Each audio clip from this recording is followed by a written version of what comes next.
Hey guys, it's Jordan Sparks. Welcome back to my channel. So I haven't filmed any dance tutorials for you guys in a really long time, so today we are in my living room and we're just going to be working on a super basic turn tutorial. So if you are brand new to dancing or you just want to go through a refresher and review all of the important steps of the basics, then make sure to stick around, give this video a thumbs up if you like it, and let's hop right into it.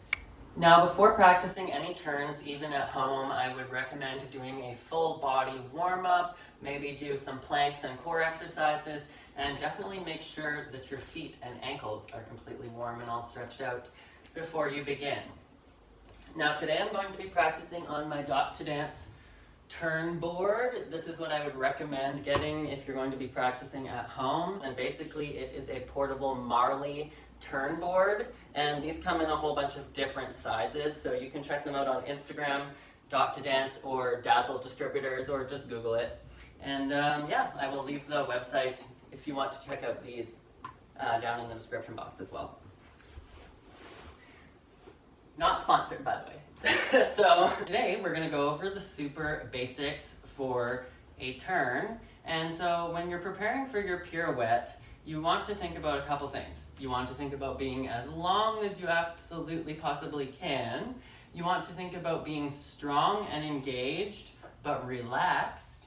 And you want to make sure that your shoulders, your face, your hips, all square. Everything is going to be square and attached. So you never want your shoulders to be facing a different direction than your hips, like this. So that's why when you wind up for a turn, it's bad. So that's why we recommend not winding up for a turn. So in order to prepare for your turn, today we're going to be preparing in a fourth position. We're going to want to have neutral hips and a nice strong pressed arch in the back. Now the key to preparing for a pirouette is that you don't want to be down here for very long. You want to go down and directly up.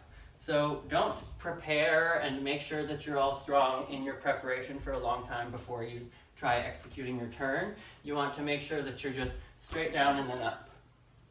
Now, if you want to practice a couple different steps before your turn, you might want to just practice standing, keeping your foot connected to your passe, keeping your knee 90 degrees to the floor, while making sure to keep your hips parallel, your shoulders stacked on top of your closed rib cage, on top of your parallel hips. And that is what you're going to want for a parallel pirouette. Now, in terms of your arms, I don't really care if you want to have round arms or you want to have your arms closer to you in kind of like triangle elbows. That's not really important to me. Whatever works for you in your jazz turns.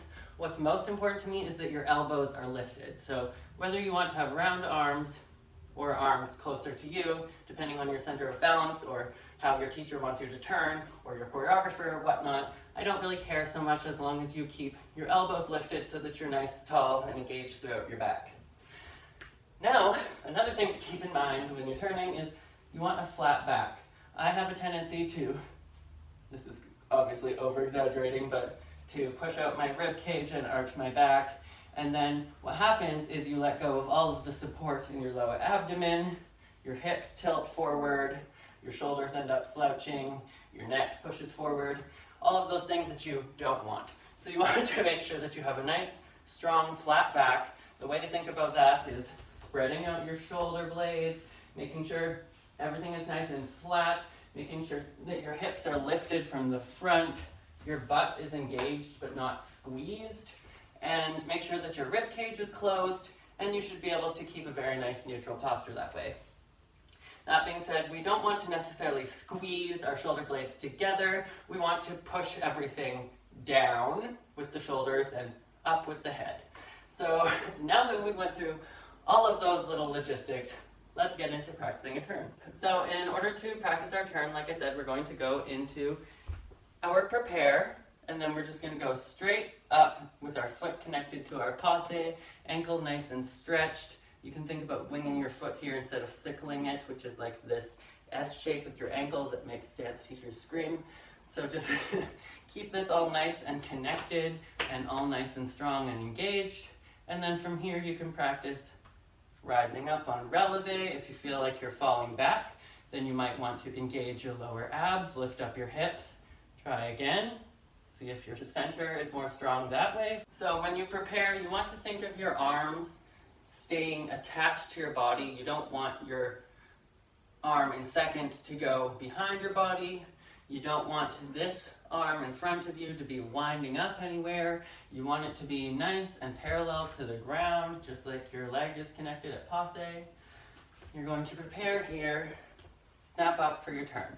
Now the force for your turn is going to be coming from this arm, so because we're turning to the right, the force for your turn and the momentum is actually going to be coming from your plie and this arm, and all of these muscles are going to bring you around. And then for your spot, you're going to want to keep your eyes facing forward as you turn. The very last thing to come around is going to be your head. And that's the ideal situation if you're going to be doing more than one pirouette. So let's practice a couple. Down and up, hold, hold, hold, hold, down. And try the other side. Down and up, hold, hold, hold, down. And if you can accomplish that, then you can try some half turns or a full turn. If you're good with your full turns, you can move on to your doubles. But let's try a single turn. So ideally, you would like to go down into your preparation, complete one revolution, and once you've completed your one revolution, be able to stay here in passe and hold with your foot up in a nice high releve. That is the goal for a controlled single pirouette. So let's see if we can do that. So down, turn, hold, hold, hold, hold, no bouncing, and down. Press down, turn, hold, hold, hold, hold, hold, down. Now the only difference between a single and a double is going to be how much force you're going to be using. So you'll realize when you do a single pirouette, it takes honestly no force from this arm at all. You could probably do it with just closing your arm in a plie. Now when you want to do a double, you're going to need to have a little bit more momentum, maybe a faster plie, and then a triple just a little bit more. And that's just something that's going to come from practice and muscle memory, doing it 100 times. So for every kind of turn, you ideally want to be able to finish the turn and stay in a nice controlled releve. So let's try that for a double. Prepare, pressing down, using all of these muscles and really closing the rib cage and pressing down with the shoulders. You want to think about raising your kneecap, engaging nice long legs with a nice straight back of the knee, and really pressing up through your releve nice and strong through those feet. Okay, so let's try that for a double. Down, turn, turn, hold. Down. Ideally, you'd want to hold it for longer than that, but that's the idea. Now let's try a triple.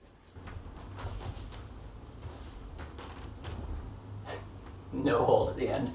But that is the idea. So for you guys at home practicing, definitely make sure to try out these tips and tricks. I hope that some of this helped you guys, especially for you beginners out there that are just starting your turning and pirouette journeys. Then I hope this was helpful. And if you have any questions, leave them down below in the comments. And I hope you enjoyed this video. Make sure to give it a thumbs up if you did. And if you're brand new to my channel, make sure to subscribe. And as always, make sure to be weird, be wild, and stay sparkly, and I'll catch you guys in the next video. Bye.